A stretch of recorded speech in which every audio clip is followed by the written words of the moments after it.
મહેસાણા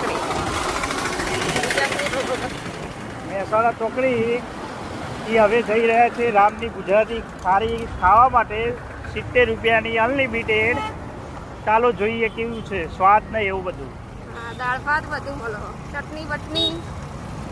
ચલો હવે જઈએ રામ હલ્દી સેન્ટર. શિયાળાની સ્પેશિયલ આઈટમ એ બપોરે ગુજરાતી થાળી બનાવે છે.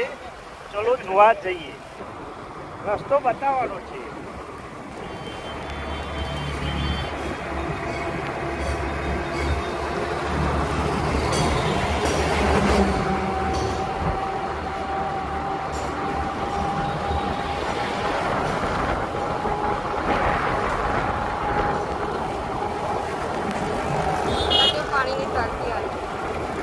કમળા ચોકડી આવશે, હવે પાણીની ટાંકી આવશે.